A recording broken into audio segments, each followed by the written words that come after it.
Buenas noches, mi nombre es Camila Ampuero. Les doy la bienvenida a un nuevo café cultural en casa organizado por el Centro Cultural de la Pontificia Universidad Católica del Perú, la Filmoteca PUC y la Embajada de Suecia. En esta nueva edición tenemos una clase de apreciación cinematográfica a cargo de Alberto Castro, realizador, guionista y crítico de cine, quien analizará la filmografía del cineasta sueco Roy Andersson en el marco del ciclo de cine dedicado a su obra que tenemos actualmente en el ccpucencasa.com. Agradecemos a la Fundación BBVA por acompañarnos en todas nuestras actividades y en esta en especial. El conversatorio será moderado por Carlos Chávez, coordinador general de la Filmoteca PUC, con quien los dejo. Buenas noches, Carlos. Buenas noches con todos y con todas. Para la Filmoteca de la Pontificia Universidad Católica del Perú, es muy grato acompañarlos en la presentación de este ciclo sobre la obra del realizador sueco Roy Andersson, cuya original y sugerente filmografía ha merecido la atención de cada vez más importantes sectores del ambiente cinematográfico. No sin mucha polémica ni sin mucho interés, sino todo lo contrario. Por eso que resulta muy importante saber de que ha sido galardonado en el Festival de Berlín, en el Festival de Cannes, en su propio país, en el Festival de Venecia, pero en nuestro país es poco conocido su obra. No obstante, gracias al apoyo de la Embajada de Suecia en el Perú, así como de nuestro Centro Cultural, hoy ponemos a su alcance algunos de sus trabajos más representativos. Y sobre ello precisamente vamos a conversar el día de hoy con el realizador peruano Alberto Castro, a quien agradecemos también su presencia esta noche. Entonces, Alberto, tú mismo eres. Gracias, Carlos, gracias, Camila. Eh, sí, como mencionas, Roy Andersson quizás no es un realizador tan conocido por este lado del mundo, y quizás la comunidad un poco más cinéfila sí lo conoce luego de, sobre todo, haber ganado el premio en Venecia, ¿no? Que se llevó el León de Oro con justamente esa película que tiene un título tan sugerente como es Una paloma se posó sobre una rama para reflexionar sobre la existencia, ¿no? Ese es el director de los títulos enrevesados y largos, ¿no?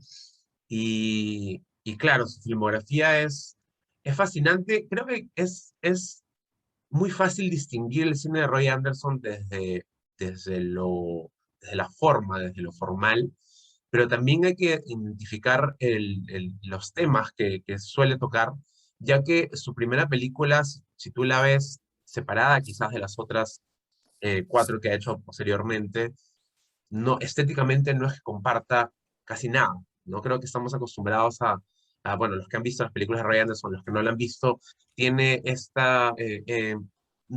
son como planos estáticos y largos, ¿no? Suelen ser planos generales que presentan un espacio grande con muchos personajes, con intrincadas coreografías, no muchos extras, y trata de justamente de componer imágenes que casi parecen cuadros, ¿no? Parecen cuadros, está muy inspirado él en distintos artistas europeos pictóricos, ¿no? Pero su primera película, que ahorita también es parte del ciclo del CCPUC, no tiene esa estética, ¿no? Es una película más bien que en vez de utilizar quizás angulares, utiliza teleobjetivos, hay muchos teleobjetivos, observamos a la distancia muchos de los personajes, ¿no?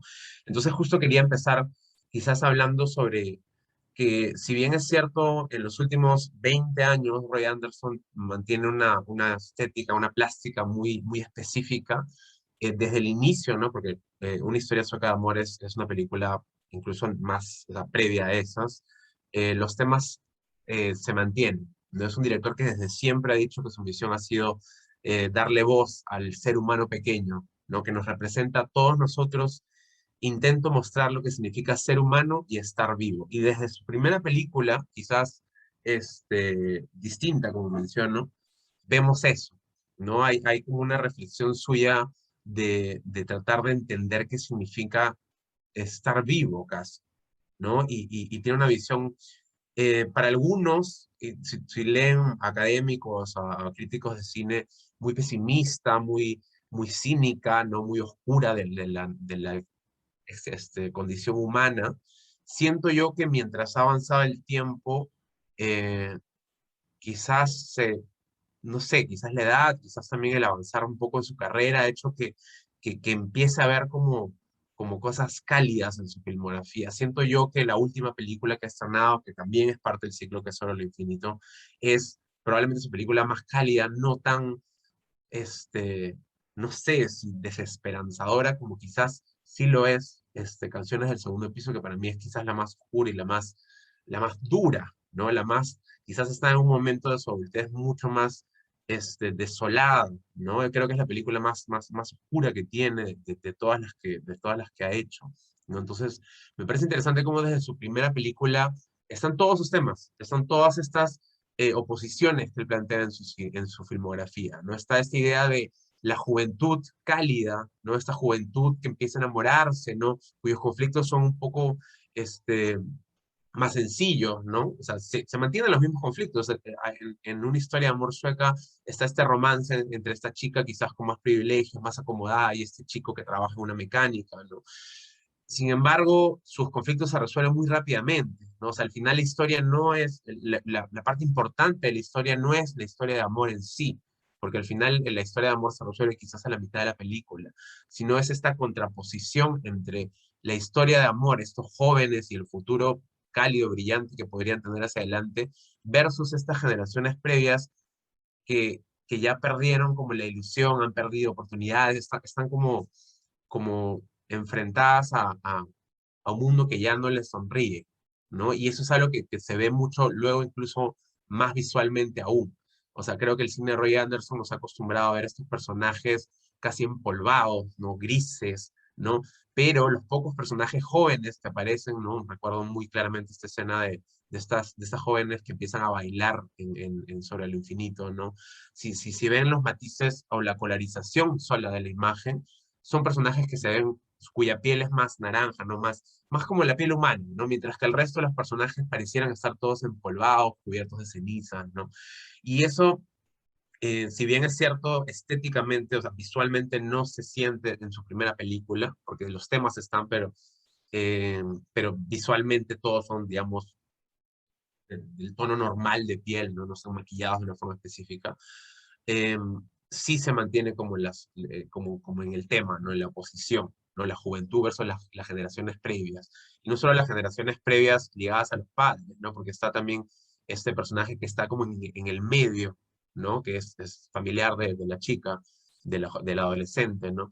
Y incluso mucho más atrás, porque la película casi que empieza en esta casa de retiro, ¿no? Y este personaje tiene este discurso que para mí es importantísimo para entender la filmografía de Roy Anderson, que es: este mundo no está hecho para mí, este mundo no está hecho para gente solitaria, ¿no? Que si podemos aquí insertar la escena me parecería increíble, pero claro, esta escena es clave para entender un poco la visión de Roy Anderson hacia lo que quiere contar en su cine, ¿no? Y es interesante que Roy Anderson haya debutado con esta película, una película que también le fue muy bien en el circuito festivalero, eh, y que luego él se haya dedicado a hacer mucha publicidad. Roy Anderson es un hombre muy, muy conocido dentro del mundo publicitario, ha hecho 500 comerciales a lo largo de su vida, precisamente para poder hacer su cine, ¿no? Y su cine lo ha hecho con mucha calma, o sea, hemos tenido que ser pacientes para recibir sus películas porque han ido llegando después de 10 años, después de 7 años, o sea, se ha tomado el tiempo para poder construir estas grandes odiseas que nos plantean sus películas, ¿no? Películas que narrativamente no tienen como un hilo narrativo tan claro.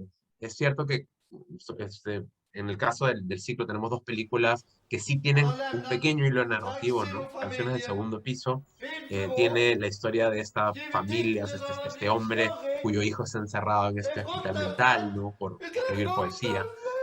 Y quizás es la historia que recurrentemente vamos viendo, y quizás es la que sostiene un poco la película en general, narrativamente me refiero, ¿no? Y en el caso de Una paloma se posó, estos dos hombres que venden como artículos de broma, ¿no? Artículos de juegos, artículos eh, como unas máscaras también, ¿no? Entonces, narrativamente, Roy Anderson, por eso era importante hablar de la primera película, porque la primera película sí tiene un arco narrativo un poco más claro, ¿no? El resto de sus películas funciona a partir de viñetas que resuenan una con otra, ¿no? Vemos algunos personajes quizás pasar por ahí en otras viñetas de otros personajes, ¿no? Y como menciono, hay algunos personajes que sí se repiten a lo largo de las películas, que medio que guían la narración, pero en verdad tampoco es que realmente le interese a Anderson contar una historia específica. En el caso ya de Sobre el Infinito, menos aún. O sea, creo que los paralelos que puedes encontrar es maravilloso como empieza con esta, bueno, aparte de las personas que están flotando en el aire, empieza con esta pareja que está mirando en la ciudad, ¿no? Y pasan estas aves, y la película cierra un poco con esa misma imagen, o sea, las aves volando, pero el carro malogrado y este hombre en la carretera. Entonces, hay como detalles que conectan un poco todas las historias o todas las viñetas que nos presenta, pero al final creo que lo que más interesa son como los temas, ¿no? Y en el caso, por ejemplo, de Canciones del Segundo Piso, es interesante porque al Perú llegó István Borbás, que es un director de fotografía húngaro, que es justamente con quien trabajó Roy Anderson, ¿no? Llegó para un festival local hace ya varios años y yo tuve la oportunidad de conversar con él y nos contó un poco, me contó un poco el origen de Canciones del Segundo Piso, que era Roy Anderson y él querían hacer una película sobre César Vallejo, ¿no? Y empezaron como a pensar sobre cómo contar su historia, ¿no? Empezaron a hacer casting de actores y ninguno como que les daba la energía hasta que finalmente conversaron y dijeron, ¿por qué no, o sea, no lo mostremos en la película, sino escuchémoslo, ¿no? Y es un poco así como surge Canciones del Segundo Piso, ¿no? Que es una película que está muy apoyada en el poema de Vallejo, Traspié entre dos estrellas, ¿no? Y no solo en el poema completo, sino quizás la línea polémica o sea, la que genera la polémica en la película es la de amadas las personas que se sientan, ¿no? Que genera que este padre pierda un poco la cabeza y diga, no, o sea, ¿qué hay de especial en personas que se sientan, ¿no? Y al final creo que es un poco en lo que se apoya el cine de Roy Anderson, ¿no? O sea, algo tan simple como sentarse, algo tan simple como mecer a un bebé en un parque, en una madre meciendo a su bebé en un parque, o una pareja de enamorados tirados en una playa con un perro al costado, ¿no? Hay algo en esa cotidianidad que le interesa mucho a Roy Anderson, y a partir de esa cotidianidad es que empieza como a construir su filosofía, ¿no? Sus reflexiones sobre la existencia, ¿no? Incluso en las cosas más eh, quizás surrealistas o en estos viajes temporales que hacen, ¿no? Porque incluso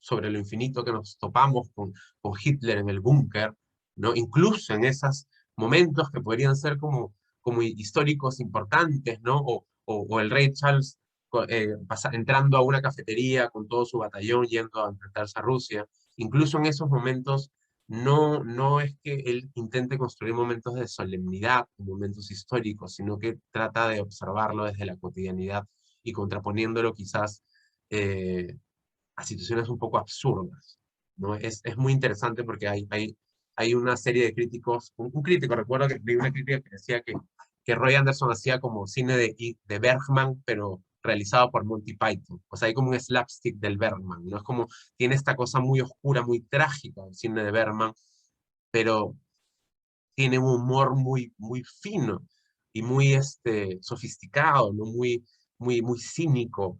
Es interesante como, si bien es ya más adelante el humor es más evidente, ¿no? En el sentido de que tenemos no sé, pues estos personajes con su maleta llena de estas bolsas de risa, ¿no? Se pelean y se caen las bolsas y empiezan a reírse.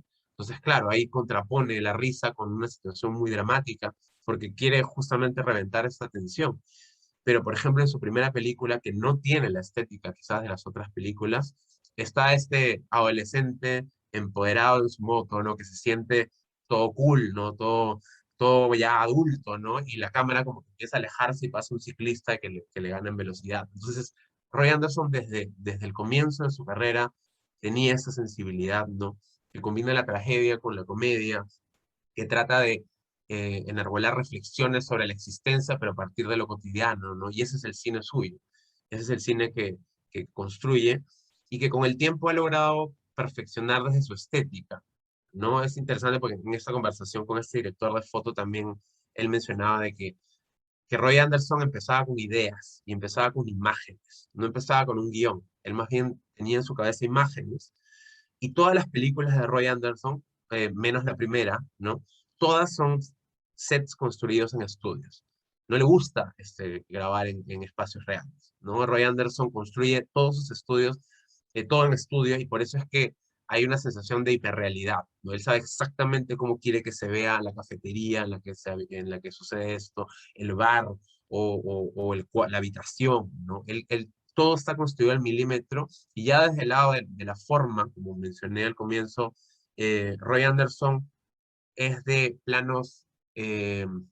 de planos generales de espacios, ¿no? Planos largos para que podamos apreciar todos los detalles, todos los personajes que van apareciendo, ¿no? Y de encontrar como puntos de fuga. Siempre construye espacios que tienen, que van hacia un lado, ¿no? O un riel que va hacia el fondo, o una ventana que está en un segundo, o un tercer incluso término, ¿no? No sé, en esta imagen súper poderosa del sacrificio de la niña Canciones del Segundo Piso también, que están los sacerdotes a un lado, haciendo una fila hacia el fondo, ¿no? Con los políticos a otro costado. Entonces, es alguien que diseña mucho las líneas y los puntos de fuga en sus planos. Y claro, eso sería casi imposible hacerlo en espacios reales. Entonces, él tiene su conocido estudio allá en Suecia, donde construye absolutamente todo y sabe exactamente cómo quiere que se vea. Y entonces lo que me contaba este director de foto en la entrevista que le hice fue de que ellos diseñan estas imágenes, y luego de haber diseñado todos y cada uno de los escenarios, Roy se va a escribir y escribe sus guiones, ¿no? Las secuencias, las escenas que van a suceder en cada uno de estos espacios, ¿no? Y ya luego cuando regresa a grabar, eso que es algo importante también mencionarlo, no contrata a actores conocidos. Le gusta trabajar con gente que no es de profesión de actor o actriz, lo busca a gente inexperta. Y eso le da, uno, que genera que no tengamos rostros reconocibles. Claramente desde este lado del mundo no es que conozcamos a toda la gama de actores que existen en Europa o en Suecia, ¿no? Pero de por sí ya te genera una sensación de rostro común, de personas comunes, ¿no? Le da un matiz actoralmente también de cotidianidad a todos los actores, y a la vez genera una cosa que a mí al comienzo me sacaba un poco de cuadro, pero que luego he empezado como a apreciarlo mucho más, que es ese nerviosismo desde la actuación. Hay momentos en los cuales los actores de pronto están nerviosos y empiezan a casi observar como la cámara, y se siente como esta puesta en escena.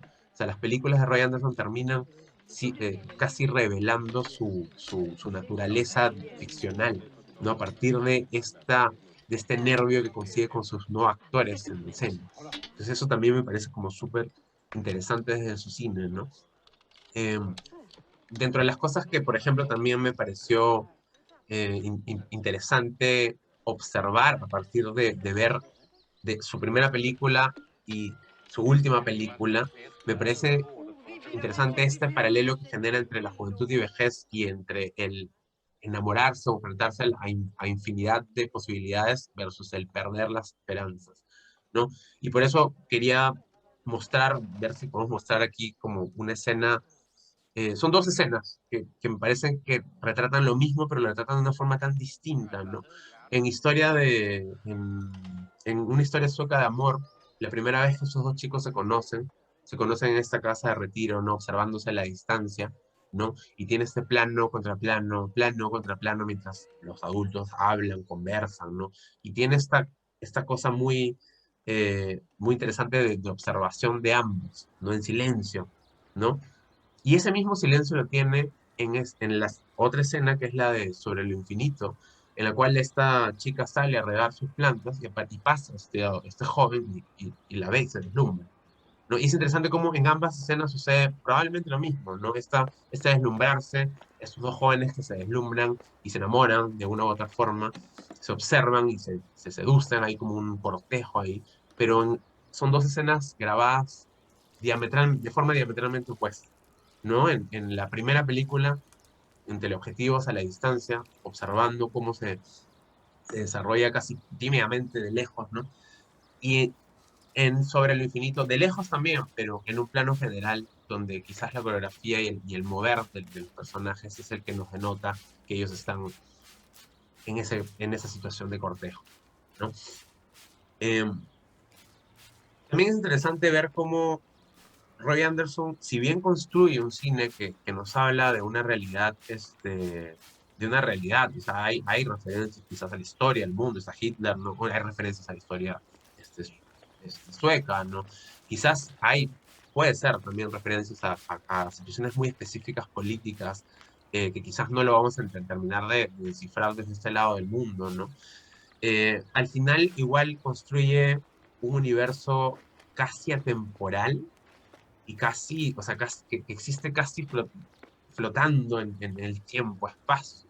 No hay una referencia exacta de la época o del lugar, o sea, intuimos, ¿no? Que es una ciudad europea, pero no es que realmente tengamos 100% claro dónde o cuándo está sucediendo esto, ¿no? Y esta sensación de estar flotando, casi como esta pareja enamorada sobre el infinito, ¿no? Flotando en el tiempo y el espacio, permite también que él juegue a estos viajes temporales y a estos viajes espaciales en su filmografía, ¿no? O sea, no, eh, hay como situaciones oníricas, hay situaciones de pesadilla también, pero todo está como enmarcado en este universo que está casi flotando en el espacio-tiempo, ¿no? Y eso, o sea, para mí queda muy claro también explicado en su última película, que para esto, en algún momento él dijo que ya no iba a hacer más películas y sacó Sobre el Infinito, ¿no? Y parece que no puede dejar de filmar, Roy Anderson, en la que están estos dos jóvenes hablando sobre la materia, ¿no? Él le explica, el joven que le explica a la otra chica, le dice sobre que la materia se transforma, ¿no? Que al final todos somos energía y que quizás nos vamos a volver a encontrar siendo una papa y un tomate, ¿no? Es una conversación tan cotidiana y casi humorística también, pero a la vez tiene una cosa muy reflexiva, ¿no? Muy existencial casi, ¿no? Y ojalá que podamos poner la escena aquí también, ese momento como corto, ¿no? Eh, y hay algo más que a mí me llama mucho la atención del cine de Anderson, que quizás es una lectura, no sé si más mía o sea, ya como soy alguien que realiza también, tiene una visión muy interesante sobre lo que es crear, ¿no? O sea, construir, sobre lo que es contar historias, ¿no? Sobre lo que es construir arte, ¿no? Lo vemos muy claramente en Canciones del Segundo Piso, con este padre enfocado en vender y sumarle un cero más a las ventas, que es como él lo pone, ¿no?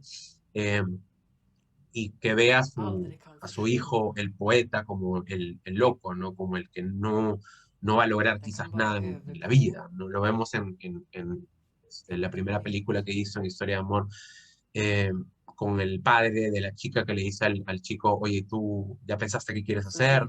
¿No? Y él le dice, no. Y ya, porque ¿qué vas a estudiar? Algo? No he pensado, ¿no? Y le dice, pero tocas guitarra, creo, ¿no? Ya, bueno. O sea, tiene esta visión de ser artista y de crear que llega a su cúspide en una escena de una paloma se posó sobre una rama, que es casi al final cuando este vendedor le cuenta al otro, ¿no? Le dice, he soñado algo horrible, algo terrible he soñado.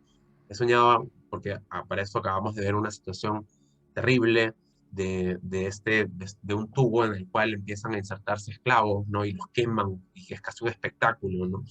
Y en esta escena vemos a este personaje que funciona casi como un mesero, ¿no? Por eso digo de que en el cine Roy Anderson casi que todos los personajes y todas las situaciones suceden en simultáneo en un espacio atemporal y espacial, ¿no? Contando sobre el universo. Y él le dice, sí, pero nosotros estamos aquí para divertir, ¿no? Para divertir. Y casi que se genera un cuestionamiento sobre para qué existen las películas, existe el arte, existen las historias. ¿Cuál es realmente el propósito de hacer todo esto, ¿no? Y eso me pareció como muy interesante a partir de dos reflexiones que suceden, como menciono en Canciones del Segundo Piso, que es lo de la poesía, y una paloma se posó sobre una rama para reflexionar sobre su existencia, con estos vendedores que en teoría se dedican a vender risa y se dedican a vender felicidad, pero que lo hacen de la forma más oscura y triste y pálida posible, ¿no? El cine de Roy Anderson me parece fascinante por, por todos los temas que toca, por esta revisión de la condición humana, de como seres humanos que quizás nacemos cálidos y esperanzados, que con la vida y con todo lo que se nos viene encima, de pronto empezamos a perder nuestro color, ¿no? Y desde lo plástico, ¿no? Un director que tiene un control absoluto sobre sus encuadres y sobre sus escenarios, y que curiosamente, o sea, él, como digo, ha trabajado a lo largo de más de 3 décadas, ha vivido también el traspaso del analógico al digital. Sus últimas 2 películas fueron grabadas digitalmente, o sea, con cámaras digitales, no analógico, ya no fílmico, ¿no? Y en la escena y eso se puede ya notar en cuanto a que tanto, incluso él, siendo un realizador quizás que empezó desde lo fílmico, desde lo analógico, desde lo más tradicional, empieza ya a aprovecharse de las ventajas que le puede dar lo digital o las imágenes generadas por computadora, ¿no? La escena del caballo es una escena que mezcla cosas reales con cosas digitales, ¿no? Entonces, es alguien que puede ya tener como control absoluto sobre su lenguaje. Y claro, es algo a lo que cualquier realizador quisiera aspirar, ¿no? Sobre todo en un país como este, que estamos aún limitados por presupuestos y por cosas de ese tipo, pensar en el cine que hace Anderson, que puede decidir exactamente cuántas macetas quiere que aparezcan en una toma o de qué color quiere que sea una pared, es una cosa inimaginable, ¿no? Pero es un poco como el resumen que quería hacer de Anderson, un director que me parece fascinante, me parece complejo, me parece difícil también quizás, no sé, desesperanzador, pero siento yo que en su última película quizás hay algo un poco más animado de, de lo que es existir, lo que es vivir, ¿no? Pero no sé si quizás iniciamos una conversación, Carlos, y quieres como mencionar algunas cosas. Claro que sí, Alberto. Realmente da para mucho. Tú has hecho una buena, digamos, pintura de la obra de Anderson. Y yo tenía algunas preguntas, efectivamente, que quería compartir con todos y escuchar sobre todo tu reflexión. Una de las cosas que a mí me llama mucho la atención, te digo, es que nosotros hemos vivido en el siglo pasado, y el siglo pasado parece muy lejos, pero en realidad no lo es tanto, ¿no? Un momento de explosión, de creación del lenguaje cinematográfico de lo que conocemos como el cine de autor, ¿no? Tú mencionaste a Bergman por el tema de la nacionalidad, pero en realidad muchos, digamos, creadores cinematográficos comenzaron a trabajar, digamos, esta forma de narración, no para no, digamos, desestimar o menospreciar las otras formas de expresión cinematográfica que son totalmente legítimas, entre ellas el entretenimiento per se, ¿no es así? ¿No? Sino como una forma de expresión porque el canal cinematográfico lo permite, ¿no? Que es lo fascinante. Y en ese sentido, nos encontramos ya a fines del siglo. Tú has hablado de el primer trabajo de Anderson, que es realmente de hace como 30 y más, un poco más de 30, 40 años, y después viene este segundo momento con esta trilogía sobre la condición humana, ¿no? Que nos presenta. Y entonces yo me pregunto, ¿no hay muchas expresiones de cine de autor contemporáneas? O sea, si uno la compara con el periodo anterior, donde hubo una explosión, tienes a Fellini, a Buñuel, no sé, cosas que son clásicas, ¿no? En la cinematografía universal. Y tienes a Anderson, y entonces yo siento como que a los propios críticos les choca, ¿no? Es como que, oye, ya me acostumbré a otro tipo de cine, más narrativo, más de la historia, más más convencional, si vale el término, ¿no? Y entonces Anderson rompe canales una vez más y comienza a narrarnos con un lenguaje que él está creando. Entonces mi pregunta va por ese lado, ¿no? Después de todo este tiempo, en las nuevas condiciones, en esto que tú muy bien has señalado sobre el uso de los recursos que la cinematografía tiene ahora y no tuvo antes, ¿Qué crees que diferencia a Anderson de otros creadores cinematográficos que también han cultivado el género del cine de autor? Sí, o sea, como tú mencionas, creo que son pocos los cineastas que pueden construir un imaginario que no solo va desde los temas, sino que también van hacia lo formal, ¿no? O sea, al final creo que tenemos muchos directores que quizás son un poco más convencionales desde el lenguaje cinematográfico, si queremos decirlo, ¿no? Eh, un ejemplo, obviamente, mucho más pop, mucho más comercial sería un Wes Anderson, ¿no? Que también construye un imaginario visual desde cero. O sea, todo absolutamente en sus encuadres está como diseñado para eso, ¿no? Alguien un poco igual de pop y casi igual de comercial sería, no sé, pues un Almodóvar, ¿no? Que también construye un poco un imaginario visual y temático muy específico, ¿no? Y creo que sí, sí hay autores, creo yo, europeos y no solo europeos, ¿no? También norteamericanos que pueden llegar a construir estéticas y temas como que definen su carrera, ¿no?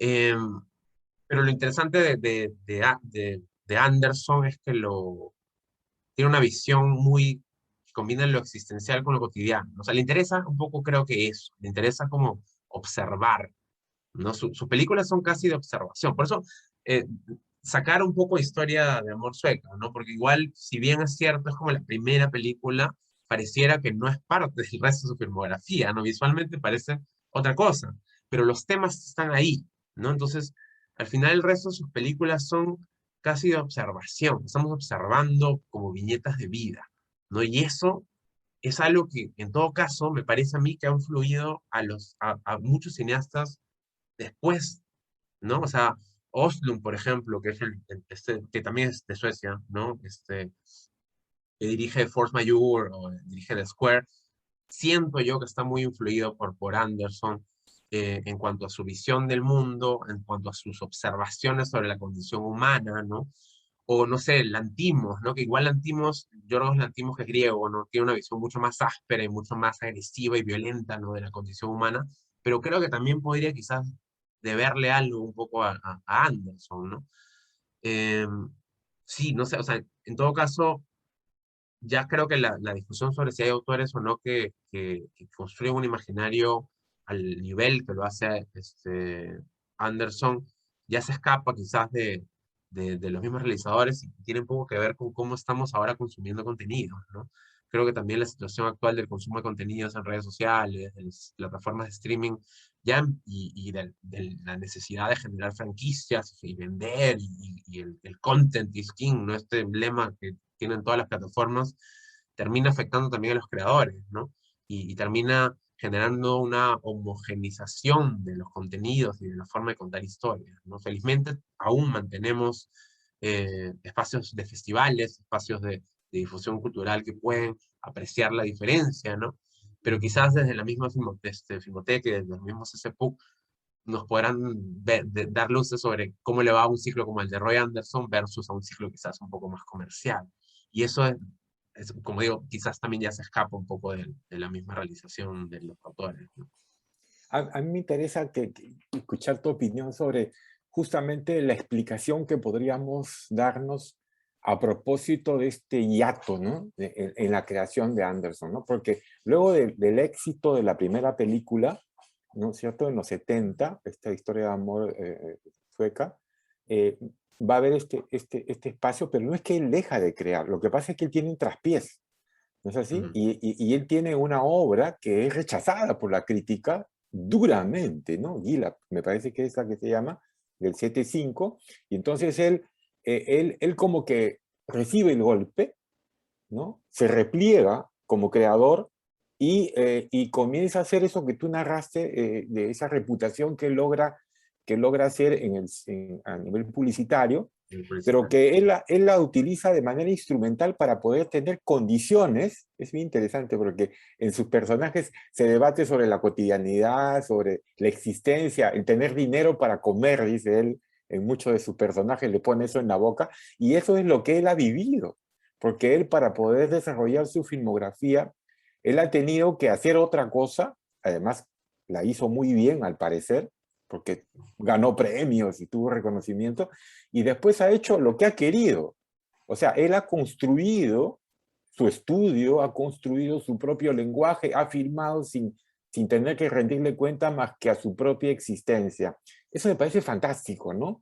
O sea, no sé, me interesaría mucho escucharte. Sí, o sea, y de hecho Canciones del Segundo Piso es justo viene después de esta gran pausa y quizás es por eso es que es una película tan angustiada y tan molesta un poco con el mundo, ¿no? O sea, no es, igual yo le agradezco que no sea como, hay otros directores que más bien en sus películas insertan siempre a críticos de cine, ¿no? Críticos, o sea, como que se le van directamente contra aquellos que le han dado la contra. Aquí más bien él se molesta en general con la sociedad, se molesta con las instituciones, no hay una cosa muy burocrática con la que empieza canción del segundo piso, ¿no? Se molesta con las instituciones religiosas también, ¿no? Y tiene todo este rollo con vender. Es más, hay esta Expo 2000, me parece increíble que hay esta Expo 2000 donde están distintas cosas, donde empiezan a vender cosas que en teoría van a ser para el siguiente siglo, ¿no? Esa idea de la venta y tener que, que facturar con más ceros, como dice uno de ellos, me parece bien interesante porque si bien es cierto, se acrecenta o se endurece con lo que tú mencionas de lo que él vivió fuera del cine, es algo que ya existe en su primera película.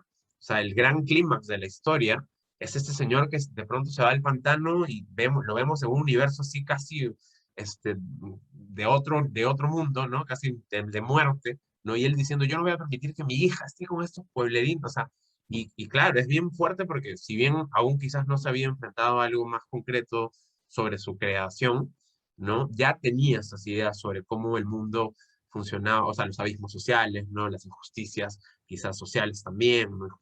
Entonces es bien interesante entenderlo a él desde ese lado y entender cómo él, no sé, yo a veces leo críticas de Anderson sobre que es una persona casi misántropa, o sea, como que odia a la humanidad, como que odia la condición humana, ¿no? O sea, yo hoy día justo también antes de esto leí algo que escribió Bedoya, yo Bedoya, Bedoya es mi profesor y es mi maestro y todo, pero tenía esta como, mencionaba de arranque, que quizás tenía esta visión como que odiaba un poco a la humanidad, etcétera, pero no sé si realmente la odio. O sea, yo más bien en su cine siento que si bien retrata determinados abismos, determinadas contradicciones, determinados hipocresías incluso. Hay un mantra que se repite en una paloma cuando dice que este, qué bueno saber que te está yendo bien. Esta frase de, no, qué bueno Sí. saber que, claro, o sea, esta cosa bien de que tenemos naturalizada, que nos sale casi, ¿no? Y que quizás realmente, o sea, es más, tienes un momento una señora que está limpiando y piensas, qué bueno saber que te está yendo bien. O esta otra científica torturando un mono que dice, qué bueno saber, o sea, es como, tiene esta visión dura de la humanidad, pero no sé si realmente la odia. O sea, siento que más bien cree que, no sé, lo veo más que nada en su visión de la juventud, no tan cálida, tan inocente y tan pura, no tan relajada, ¿no? Entonces creo que más bien le interesa el existir, ¿no? No es que la odie. Sí, sí, y yo tengo una percepción un tanto parecida, pero bueno, para eso están las opiniones, ¿no es así? Claro. Y claro, tú mencionaste algo que a mí también me llamó mucho la atención cuando se inicia uno de los trabajos de Anderson con una frase de Vallejo, ¿no? Y claro, tú dices, pero este poema yo lo conozco, ¿no? Y claro, Vallejo, y un poco parafraseando lo que acabas de decir, no, él no está odiando la condición humana, él la está mostrando más bien de manera descarnada y con un talento que, bueno, Vallejo es Vallejo, ¿no? Nos sacamos el sombrero. Y entonces yo veo más bien algo muy vallejiano, si vale la expresión, en la forma y en el tratamiento de las escenas, estas viñetas que yo coincido con esa, porque nos presenta, pues escenas que no tienen que tener solución de continuidad argumental, sino que él está presentando situaciones, eh, eh, desencuentros, ¿no? No está, tú te encuentras con la gente, dice, te encuentras con la gente, y es lo que nos pasa en la vida cotidiana, te encuentras con la gente. Y yo diría que más que de esperanzador, él la sufre, la condición humana, ¿no? Mm. La vive con una intensidad que quizás es muy fuerte y por eso nos choca, ¿no?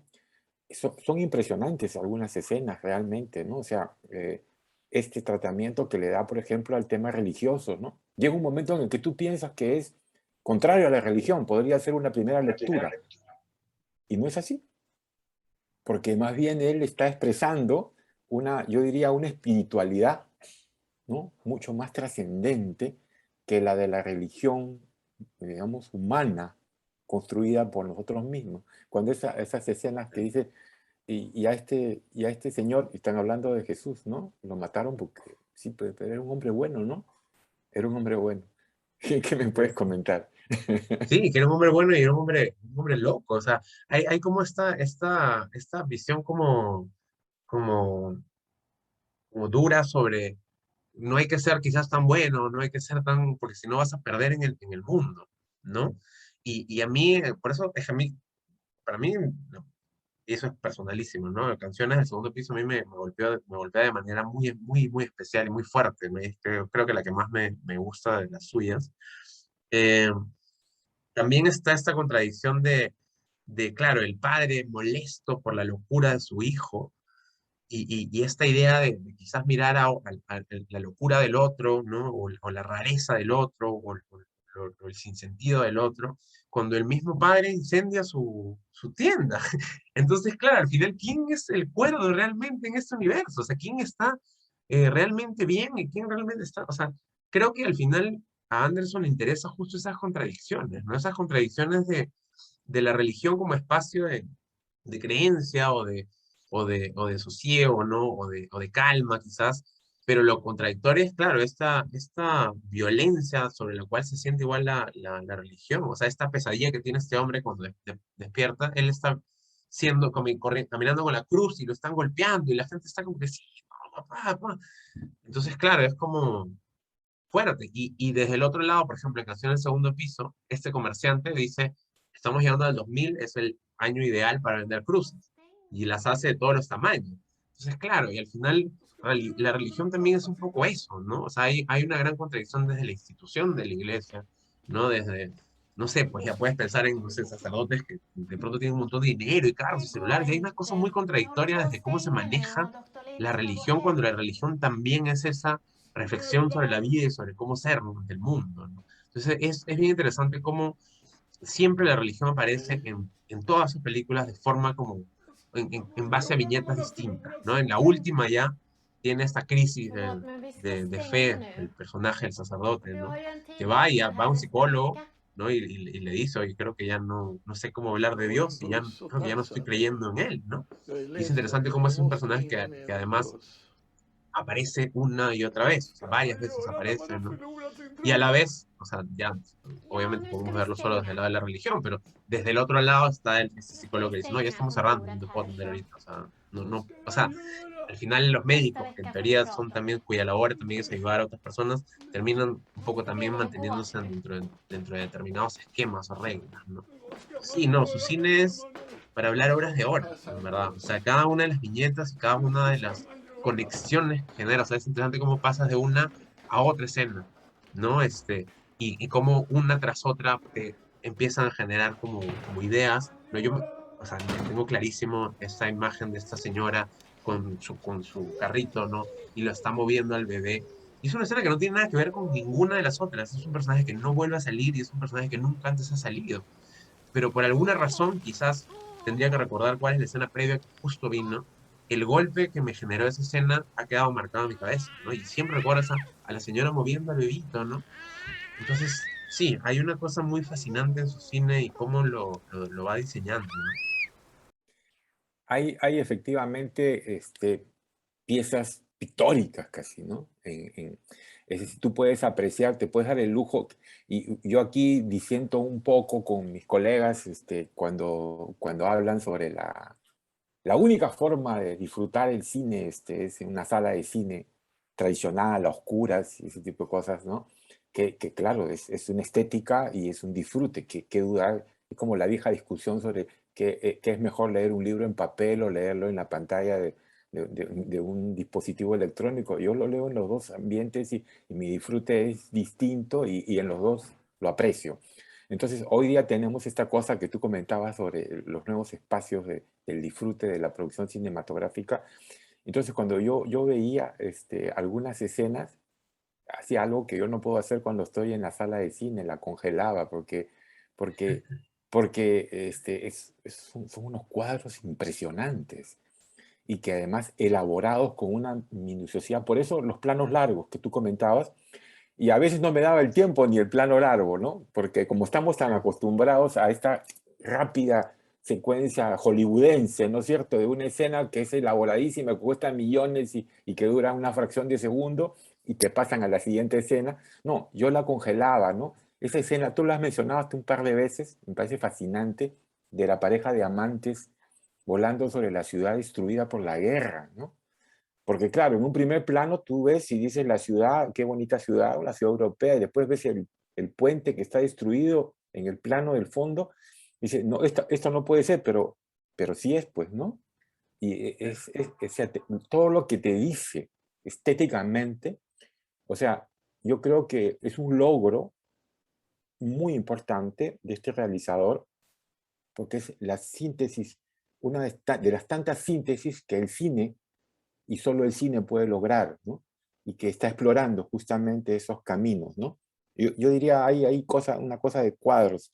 Y una segunda idea que quería soltarte, que era que una cosa que me impresionaba mucho es la indiferencia de los personajes ante los hechos, digamos, chocantes, fuertes, porque hay muchas escenas de esas, y la gente no pasa nada con ellos, ¿no? Y cuando por fin en una escena hay una reacción del público ante una agresión de una pareja que se están agrediendo, ¿no? Que el marido agrede a la esposa, parece, al amante, no sé. Resulta que termina es un decir, porque no termina nada allí, sino que la escena parece que no tuvo mucho sentido porque los dos parece que convivían bien en esa relación, ¿no? O Sí. sea, te dejo a No, y no solo hay una indiferencia, si tú te recuerdas, no solamente hay una indiferencia de las cosas que pasan, ¿no? Sino que hay un rechazo incluso. Hay una escena en un bus en el cual una persona empieza a llorar y le dice, pero señor, ¿por qué llora? O sea, porque llora, que llora en su casa, ¿no? Que no llore acá, porque nos está incomodando, ¿no? Y es una escena que igual, ahorita no recuerdo si es en Canciones del Segundo Piso, que es una escena muy parecida, ¿no? También en la cual alguien está demostrando demasiada emoción y genera un rechazo, ¿no? Pero sí, sí, hay como una cosa medio de indiferencia del mundo, de las personas a su entorno, ¿no? Eh, que podría decir mucho de cómo quizás él ve cómo la modernidad y el progreso, ¿no? O las cosas más, las ciudades empiezan a separarnos, ¿no? Eh, pero a la vez, sí, por ejemplo, también se me vino ahorita a la cabeza ahora que has mencionado eso, hay una escena en la cual hay una tienda de bicicletas y viene ese señor y, pregunta, y dice como que, ah, sí, que es jueves, y es como que, ¿jueves? Pensé que era miércoles, no, era al revés, creo que es miércoles, pero pensé que era jueves. Y que todo el mundo dice, no, señor, o sea, señor, tiene que ubicarse, ¿no? O sea, dése cuenta que, o sea, no puede no darse cuenta que hoy día es miércoles y que no es jueves. Entonces, claro, hay como una cosa de que el otro no es parte de. Y eso igual desde lo temático, ¿no? Porque desde lo formal, que tú es lo que tú me estás diciendo, desde el diseño, a mí me sorprende la habilidad que él tiene para guiar nuestros ojos. O sea, porque él controla en algunas escenas a más de a cientos de personas. O sea, me imagino que igual le debe haber cosas digitales, ¿no? Pero en general tiene, o sea, en las escenas simples a dos, tres personas. En las escenas normales suyas tiene a 10 personas que están caminando por aquí. Entonces, claro, y todas empiezan a trazar líneas en el plano que nos empiezan a hacer ver hacia dónde observar, ¿no? Y es algo que sucede incluso en sus escenas más intrincadas, no sé, la escena de, de las cruces, cuando el vendedor decide como simplemente soltarlas, hay toda una dirección del carro que entra, el carro que sale, y tú de pronto en esas tránsitos idas y venidas ves que al fondo hay personas que se están acercando, y todo se empieza como a generarte una sensación de incomodidad que tú dices, ¿qué es esto? ¿No? Y sostiene, es un plano largo, largo, larguísimo, ¿no? Y eso a mí me parece increíble, o sea, su habilidad para poder diseñar estas escenas y para poder controlarlas. Y si a esto le sumas que son actores no actores, ¿no? O sea, todo al final termina sumando para generarnos esta sensación de estar viendo, no sé ni siquiera, es que ya es una pintura, pero a la vez es una obra de teatro y a la vez es un, ¿qué es? O sea, es más, trasciende mucho más. Y sonoramente también nos genera como emociones. Entonces, es alguien que sabe exponenciar al máximo el lenguaje cinematográfico y es un cineasta claramente único, ¿no? Único en su especie.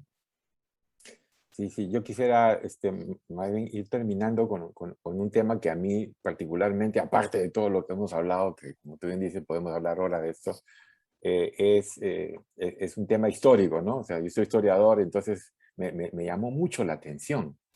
Aparte de la escena esa del búnker de Hitler, ¿no? Que está muy bien trabajada, hecho sea de paso, esta referencia a uno de los personajes históricos más importantes de la historia sueca, que es Carlos III, ¿no? Charles III, porque digamos, ha reconstruido en una escena surrealista, ¿no? Impresionante realmente, que tú has mencionado, eh, no solamente el aspecto, digamos, del montaje escenográfico, que es impecable, impecable realmente, sino que a su vez presenta las reacciones de los contemporáneos, que creo que ese es lo que él quiere transmitir, ¿no?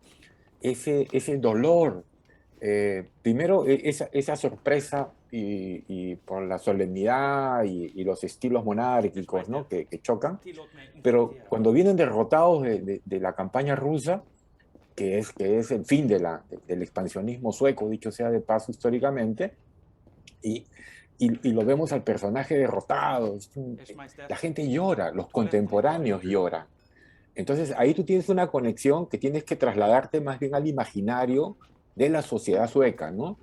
Y claro, no puedo dejar de hacer siempre el paralelo con nuestra propia experiencia, ¿no? Porque claro, como naciones, en la construcción de los estados nacionales, nosotros también hemos vivido situaciones semejantes y son situaciones límite, ¿no? ¿Cómo eso nos dice algo del presente? O sea, no sé, me pareció muy sugerente Sí. ese Y no solo tratamiento eso, que ¿ah? le da. Claro, Sí, si sí, tú has mencionado esa escena y me parece increíble que menciones, claro, porque plantea como que desde lo contemporáneo vemos eso y lloramos, ¿no? Quizás están llorando la historia, están viendo la historia, pero inmediatamente después él quiere ir al baño y está ocupado el baño. está O sea, ocupado. Sí, te termina de cerrar como el discurso. No es solamente reflexionar sobre su historia, sino le termina de dar su lugar, porque al final así es. puede ser un rey o lo que sea, pero el baño está ocupado, entonces Está no lo va a ocupado. poder usar. Entonces, Sí, claro, ya te traslada al presente, te dice, o sea, mira el pasado con respeto, con pena, con todo, pero a la vez, oye, esto, o sea, le genera, no sé, tiene esta cosa muy fascinante de darle doble lectura un poco a las cosas sí. también, ¿no? Y eso es increíble. Este, sí, o sea, podríamos, como te digo, hablar horas, creo, ¿no? No hemos mencionado ni siquiera el tráfico inexplicable en Canciones del Segundo Piso, que me parece una imagen poderosísima, que hay un tráfico que nadie entiende por qué sucede, ¿no? Con estas personas que se están azotando en las calles, parece purgando determinadas culpas, ¿no? Es justo la película en la cual es mucho, creo, la película más política que tiene, a pesar de que hay cosas políticas en lo demás, creo que es la película que más cuestiona un poco las instituciones Ujú. y cómo la sociedad no sabe cómo encontrarse y solucionarse al punto de que llegan a ese desenlace trágico, ¿no? Porque creen que es la única forma que tienen para curar sus penas, raro. Este, entonces sí, no hemos ni siquiera hablado de eso, pero claro, hay demasiado de lo que hablar con Roy Anderson y qué bueno que se estén pasando de nuevo esas películas, ¿no? Eh, eso. Así es. Bueno, ha sido súper interesante escucharlos hablar sobre estas 4 películas, sobre todo porque ya las vi, las he visto la semana pasada y escucharlos hablar ha sido más interesante aún. Lamentablemente se nos ha acabado el tiempo. Les agradecemos a nuestros invitados por habernos acompañado y al público que nos ha seguido en este Café Cultural en Casa. Agradecemos una vez más a la Fundación BBVA por su patrocinio y un agradecimiento especial a la Embajada de Suecia en Perú. Les recuerdo que tenemos las 4 películas programadas en el ciclo de cine Roy Andersson, las pueden comprar en nuestra plataforma ccpukencasa.com.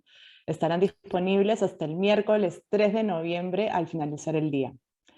Ahora sí, quiero darle un breve espacio a Alberto y a Carlos para que puedan despedirse. Carlos, si pudieras empezar, por favor. Claro que sí, realmente ha sido muy grato compartir las sugerentes reflexiones de Alberto sobre la obra de Roy Andersson. Luego de ello no nos queda más que una mayor curiosidad para conocer más sobre sus trabajos y seguir la nueva cinematografía que él nos propone, ¿no? Solamente con eso, gracias una vez más Alberto, gracias Camila, gracias a la embajada, ¿no es cierto? Y en general, no se la pierdan. Buenas noches. Yo también no me queda más que agradecer el espacio.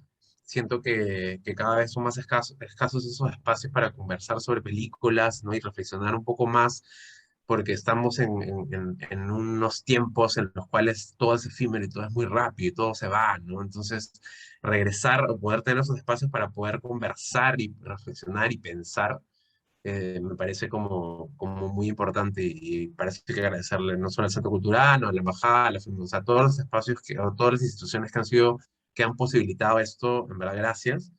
Y que vean las películas y que vuelvan a verlas que quizás no han visto, bueno, que vuelvan a ver las que han visto y que vean las que no han visto, porque la filmografía de Roy Andersson creo que conversa, es que terminas ya incluso mezclando un poco no, sin saber si tal escena era de la otra o de la otra, ¿no? Y es fascinante cómo toda su filmografía conversa y a la vez ha evolucionado, ¿no? A lo largo del tiempo siento que su visión del mundo y de la humanidad quizás empezó tan llena de ira y de angustia y de molestia y ha empezado como a quizás a reconciliarse con la existencia. Entonces es bien interesante ver todas estas películas también.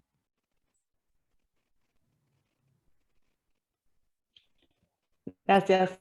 Gracias, Carlos. Gracias, Alberto. Gracias. Chao. Nos vemos. Adiós.